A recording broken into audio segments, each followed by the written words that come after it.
We are considered first responders, and during natural emergencies and so forth, we're required to be here. We don't get days off because of inclement weather. We need to be here through thick and thin. So it was just natural progression, I guess, for a global pandemic. We didn't see it coming, but we always knew that when required, we have to answer the call to come in, and that's what we did. That was Joseph Petruzzi, a shift supervisor who works at the Astoria Power Plant in Queens, New York.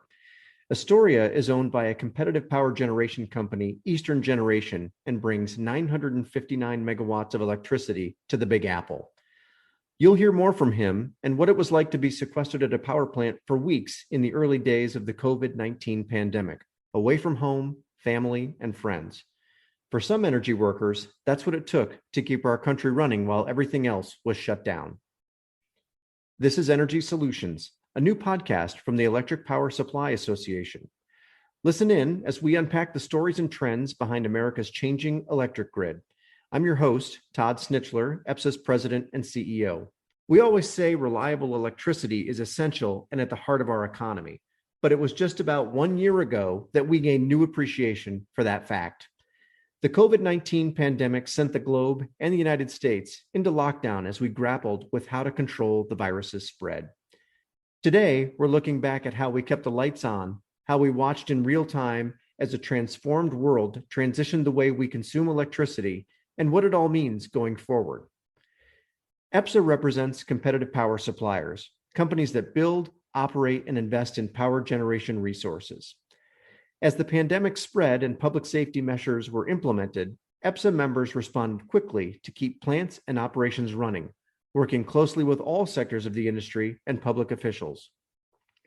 Essential staff were identified and safety measures were taken to ensure that they remained healthy.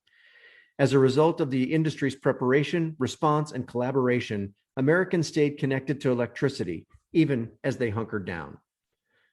Throughout the year, our member companies have gone beyond just providing power, donating millions in community aid and assisting with volunteer efforts to help those struggling with unemployment, financial hardship, and virtual schooling. In total, EPSA members dedicated more than $6 million to local aid efforts. They supported local food banks and emergency responders. They even donated laptops to help students adjust to virtual schooling. But our companies are just one part of the many working to bring power to Americans 24 hours a day, 7 days a week. Rich Dewey is the president and CEO of the New York Independent System Operator, or NYSO. Rich has been part of pandemic planning exercises, but even he was surprised when he had to actually put the plan into action. I actually had to go back and look. It was in 2009 that the world first started taking pandemic planning seriously when the H1N1 bird flu presented a real risk to human life and safety. And that was actually a project I worked on in 2009 to develop a pandemic plan. And it was a little bit weird at the time because you think about pandemics and plagues and it's like medieval kind of stuff, and you don't really anticipate that this is a real risk or something we really have to care about. But we did put together a pandemic plan. We scrutinized it amongst ourselves. We put it on the shelf. And as part of our normal business continuity efforts that we go through every year, we would pull that plan down off the shelf and say, gee, we probably are never going to need this, but let's take a look at it and see if it continues to make sense. And then I remember when we started seeing some of the news coming out of China in December and early January, I walked into the office of our business continuity specialist and I say, this might be crazy and I might be overreacting, but we got to really take a look at this plan because this could be something we need. And, within a month's time, it came on fast. And it was when it was apparent that we had a real public safety, public health disaster, potential disaster coming at us, we were ready. So there was adjustments we had to make, of course, because each one of these viruses is a little bit different. We had to assess what we did know, what we didn't know. How do you really catch this, this virus? And but by and large, we followed the script that we had in place. So it was fortunate. It was good planning, but at least we had a game plan in place that when we needed to move quickly, we could. Sure. And serendipity, kind of arrives again that you happen to be involved with the planning way back more than a decade ago. So that's fantastic. Yeah. Can you talk a little bit about how you Yeah. actually executed on some of those things and some of the sacrifices that were made in order to keep the lights on? Yeah, the first thing we did was we moved all the non-essential people out of the building, right? So the most critical function is those control room operators that sit there 24/7, 365 Yep. and manage the flows of power across the state. When you think about the job that they do and how important that is to New York, the economy in New York, the health and safety of the citizens of New York, we only have about 50 people that know how to do that. And when we started thinking about what we were learning about how quickly people can spread this virus amongst each other and how dangerous it is, we quickly realized we could go through 50 people really quickly and then have Sure. a real problem. So the first thing we did was we took all the non-essential people that didn't need to be in the building and we just sent them home. And we made that decision on a Friday and it was going to take effect the next Monday. So that was probably the most impactful to our business, because we were not set up and we don't have a corporate culture or even the infrastructure to run the company that way. But we said, we're just going to have to learn this and we're going to have to figure it out. So then we had about a week where the operators were still coming into the control room every day, but they were going home at night and they were going about their business and protecting their families.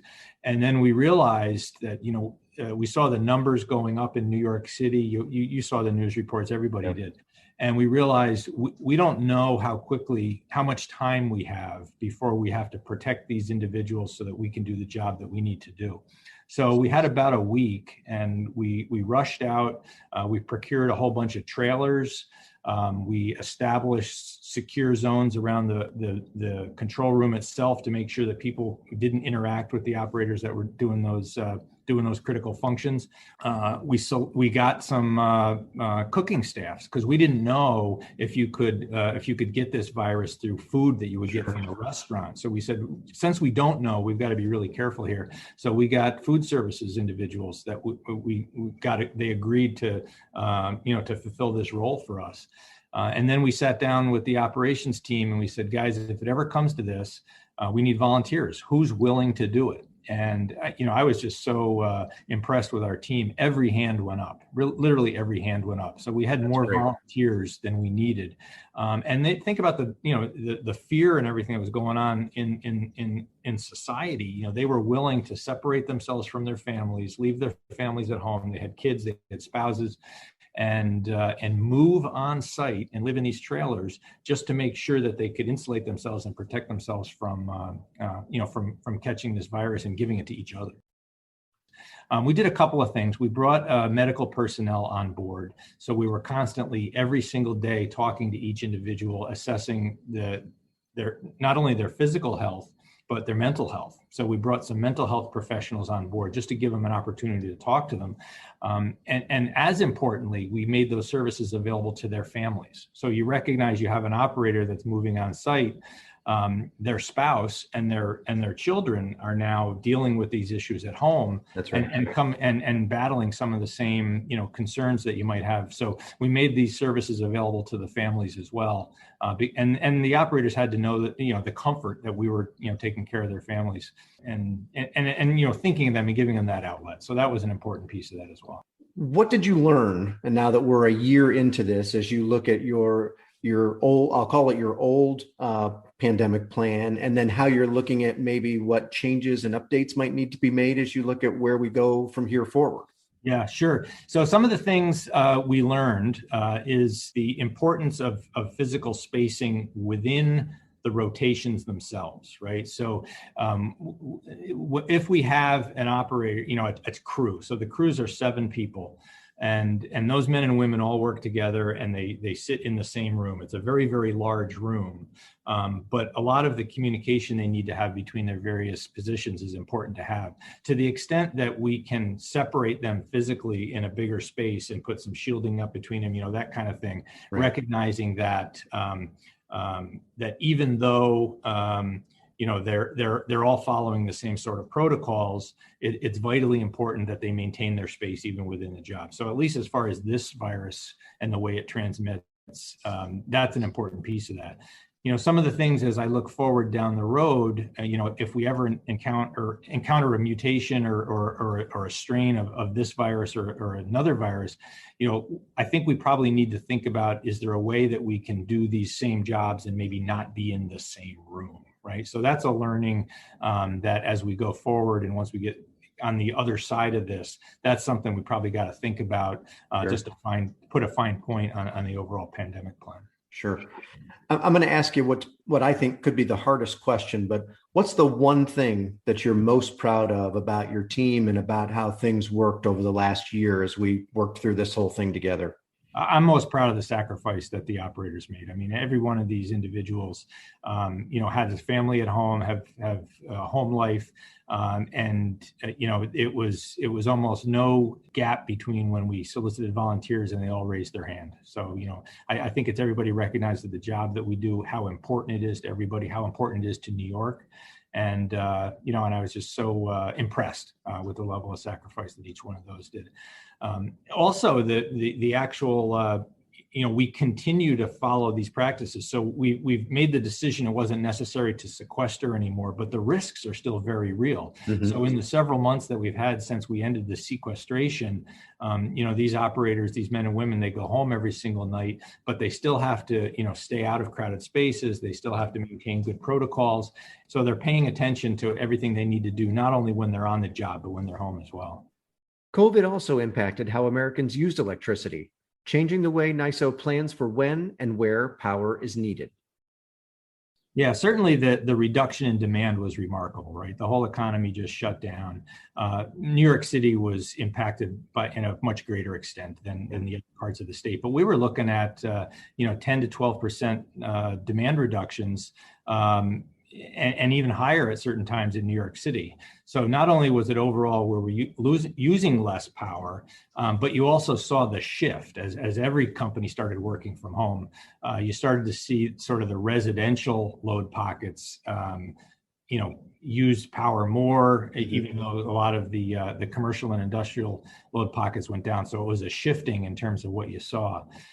It's still uncertain, assuming this vaccine rollout works well, and assuming that we can return to life as normal, what's normal going to look like? And that's the thing where, our load forecasters are spending a lot of time looking at the different scenarios. And we saw a time shifting as well, so sure. So the ramp in the morning, happened a little bit earlier than previously, because you don't have the commute time before everybody gets to the office. It's kind of, you get up, you get out of bed, you fire up your computer, and you kind of see that ramp up, and then the curve has been a little bit flatter. So it's definitely something we got to keep our eyes on. I think that some of these changes will be somewhat permanent. There are companies that have gone to the full remote model. It's hit my family. My son works in software support, and his company closed their building, let the lease lapse, and they're never going back to the office. So, people are experimenting with those kind of models. So, yeah. Well, you mentioned the changes that are happening both in our industry and outside for the customers that utilize the power that we generate and you make sure arrives. Can you predict how market participants and generators may need to adapt? Have you started to think about how that may change as we look over the horizon a little bit? Yeah. Well, I think that I'm not sure. I think the changes that we're seeing in the industry with respect to electrification are going to have a much bigger impact than what we're going to see as a result of COVID. I think as a result of COVID, there's going to be the economic question of how quickly does the economy bounce back. You saw this in 2009, where there was a big trough, and then eventually it got back. And what's the slope of that curve? Coupled with that now is with a lot of these climate goals for decarbonization of the economy. What happens to electrification of transportation and building stock? And I think that will have a much more remarkable impact on terms of demand than COVID will. Great, that's helpful. I'm glad that you mentioned some of the environmental issues, because New York State is one of the most aggressive states in the country with ambitious climate law and is trying to drive innovation and deployment of those types of resources. Can you explain, or can you talk to us a little bit about how you think that might impact on the operations of the grid of the future as you look at, as you just noted, there's going to be changes coming. How do you envision some of that changing the operations or the way the grid actually functions, or if you think, it will just navigate through it and it won't change it? I think it'll change it a great deal. I think that when you start looking at some of the targets that are laid out under the CLCPA, the wind and solar and storage resources. Wind and solar, they're less predictable. They're subject to the weather, so you've got to start planning for what are the backstop sources that you're going to need to have in place for when the wind's not blowing and the sun's not shining, because those days do happen, right? Storage gives an amazing opportunity to be able to fill in some of those gaps. And you can take advantage of overproduction during times of high wind and high solar, and then have that available for the gaps when those resources aren't available. But the scheduling of that becomes incredibly complex, right? You've got to make sure that you understand and manage and measure the state of charge of every one of these storage resources. You got to think about the economic impact of when's the right time to charge them, not only when you have excess electricity, but we want to schedule it so that consumers are protected to the greatest extent, and you're managing those costs.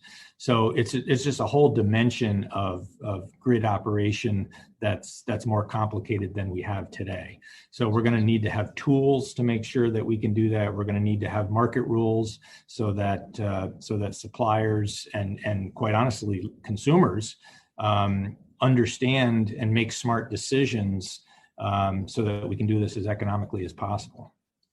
How can we be supportive and help you as you try to work through some of those issues, and we still find ourselves in the position to provide the solutions that you need in order to keep the grid reliable? Yeah, so it's constant engagement and involvement in the stakeholder process. We've got a stakeholder process that it's not my rules, it's our rules, right? In terms of how these markets operate, and everybody has a say and is involved in making sure that there's, number one, the right resources in place to maintain reliability. Because you're right, there's zero appetite for loss of service. But at the same time, these are business operations, and people deserve the right to make a fair rate of return. And we've got to make sure that we are appropriately pricing the services. So number one, consumers get value for what they're paying for. Number two, the suppliers and the providers and the people that are making these investments can be assured, that their investments are going to be valued and protected, and they've got an opportunity to earn a return on that. Some of the things, and I brought this out too, and when I was talking my state of the grid speech, we have had a lot of conflict in New York between the policy of New York State government towards, climate and the electric system and decarbonization. Right. Has been quite in conflict with what we have seen from the federal government for the last few years. The political changes that we're seeing now, there is much more alignment between what we anticipate for an energy policy at the federal level with what New York State has been trying to do. So that creates an opportunity for us, quite honestly, as an industry and as a community, to address some of these market rules that have caused so much conflict in a meaningful and productive way, so that we can provide, number one, the assurance that the market is going to provide the signal that investors want to see. Number two, that we're getting the kind of performance and attributes out of the electric system that are valuable for consumers. And then everybody's, in violent agreement and alignment that reliability is the number one objective. Great. Thanks for that. We're nearing the end of our question and answer, and I always like to do a rapid fire set of questions that maybe are a little less serious, but still energy focused. So with that, I'll kick off my first question. What energy topics do you think get mentioned in the State of the Union address? Offshore wind, I think, is going to be a big push. I think that there's a lot of opportunity there. It's been kind of stalemated at the federal level. I think that that topic and the success that other countries have been able to show with the successful deployment of offshore wind is probably the biggest boost opportunity for the climate, the energy climate agenda. Okay. Do electric vehicles go mainstream in the next 4 years? No. Uh, That's Rich Dewey's suggestion, and until the cost of a gallon of gas is higher than the cost to charge that battery by more than just a little, I don't think people buy too many electric vehicles. Okay, so that answers my next one. I'll skip that. So can federal and state tension between markets and state policies be resolved, and will it be? Yes, they can, and I predict that it will be resolved. And I'm actually pretty optimistic. I've been in conversation with all the commissioners down at the FERC. I think that there is definitely an interest to show that these policies and markets can coexist. And, I think you'll see that play out. And I predict that we'll have a solution in New York this year. Great. Well, thank you again, Rich. We appreciate you being our first guest and for participating. We look forward to working with you in the future as we have in the past, and certainly appreciate your time and all the great things that were done through the COVID pandemic. And hopefully we move on to the next thing that we have to be concerned about, and we get this behind us sooner rather than later. Sure. Thanks, Todd. Thanks for having me. It was a lot of fun. Great. Thanks very much.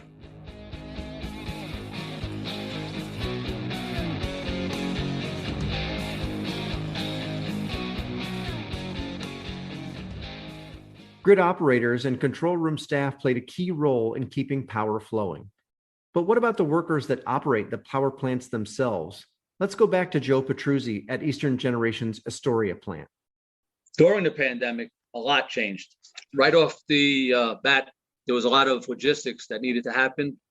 We had meetings and discussions on how we were going to isolate specifically the operations department, the control room operators.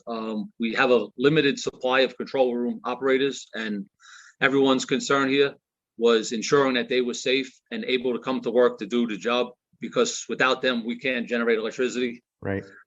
How did you, in your role, ensure that the other essential personnel could be safe and get the work done that they needed to get done? We were, I want to say, a little relaxed in our dealings with the sequestered fellas. So my work crew, for example, we weren't concerned about passing or catching COVID-19 because we were all cleared. We were Sure. safe. So when we were amongst ourselves, we were okay. We kept our distance, but it wasn't so strict. As far as other station personnel, we were all given orders and informed our men to stay away from everyone, to avoid contact. Everyone wore masks at all times. Any station personnel who saw us, they were to avoid us. They were to actually make room for us and let us go our way. So they would move out of the way, take a different route. Sure. As I said, we had secure areas that no one was allowed entry other than the sequestered personnel, and that was strictly adhered to. So what was it like for you and for the other folks in the generating station to have to be sequestered for those long periods of time, in and out, not able to interact with family, not go home at night, but be, required to stay put on site? Mm-hmm. It was interesting. In the beginning, it was like anything else. It was new, it was unknown, so it was exciting, and you didn't have time to focus on what you were missing out on. Sure. Being we work 12-hour shifts and it's a rotating shift, there were times where I might not see my family for 3 or 4 days just because I'm on a shift. Right. I'm working a midnight shift. So with that, the first 3, 4, 5 days being locked in here, you didn't really notice that you were missing family or friends because it was sort of normal not to see them for, this amount of time. Sure. But once you got about a week away, a week into it, everything fell into a standard routine of, waking up, work for 12 hours, kill a little bit of time before dinner, maybe spend another hour or so up, and then it was right to sleep. So there's, in a 12-hour day, work day, there's not a lot of free time as Sure. much as people may think. But after the first week, you started feeling you're missing out on family, seeing that friendly face, joking around with your kids, holding your wife, just sitting there at the couch, watching TV, something along those lines, taking a walk.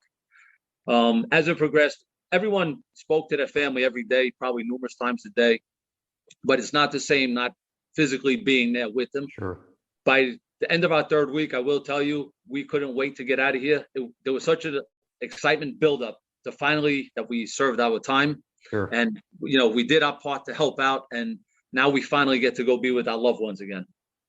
And if you would ask everyone here, we'd all be happy to do it again, if you can believe that. We've learned the human factor is our most important asset. That was a concern and one of the strong reasons why we decided for a sequestration here.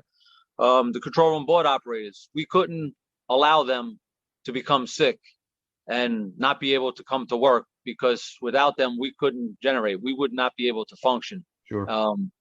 And we supply a very important commodity to the city, to society. Most people take us for granted. We're sort of like the unsung heroes. Everyone understands that the medical departments, firemen, first responders, police officers, they're all important people. A lot of people don't realize that without electricity, society would have a very tough time surviving. So with that being said, we did learn that our assets, our best assets, are our actual employees, and everyone stepped up, made changes to their daily routine as required, and we got through this with flying colors, I want to say. That's great. And you note the essential nature of electricity, and we couldn't agree with you more. And in my former role, I used to be the state chairman of the Ohio Public Utilities Commission. And I like to say that the public always wanted three things. They wanted their lights on, their beer cold, and their water warm. And they always just expect that that's the case. And I think that continues to be true. But I'm curious if you think that, working through the pandemic has made the public more aware of how important your job is. Has it given you an opportunity to talk to neighbors or friends about just how important that light switch or that refrigerator is, and how important the work that you do to ensure that happens is? Well, it's funny you say that, because every time I meet someone new, I bring up that same phrase that when you turn on a light switch, I want you to think of me, because I'm behind that.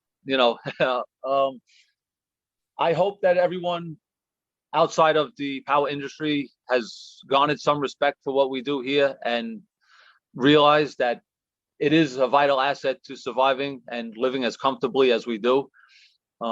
With that being said, did they actually realize it? I can't say. People in this building, anyone who's been in the industry, whether it's the pole climbers, whether it's the utility workers out in the street, or us power plant folk, we all know and respect, we know what it takes to make power. Yeah. It's a very tricky dance. Again, it's under extreme conditions. We proudly do it. We wear it as a badge of honor. I would hope the public did become aware of it. As far as impacting the COVID, impacting them and making them aware of it, I'm not sure, because we kept the lights on. I know here we did. I don't know rest of the country. But here we didn't have a problem. It was a guarantee that light switch was turning on in the morning and shutting off at night without a problem. I would say the station as a whole coming together is probably one of the finest points of my career here, that in adverse conditions, the unknown, everyone was willing to give all they had to make Astoria, what it is today.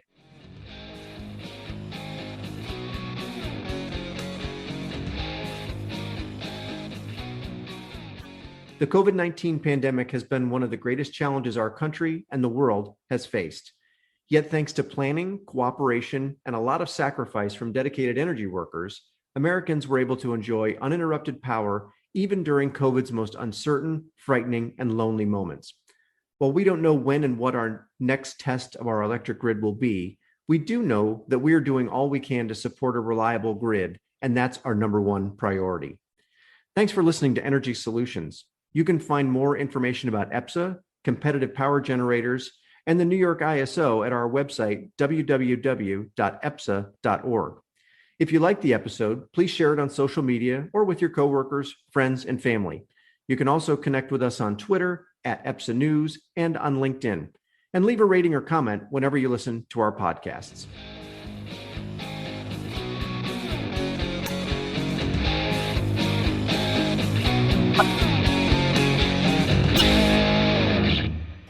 Energy Solutions Solutions is brought to you by the Electric Power Supply Association.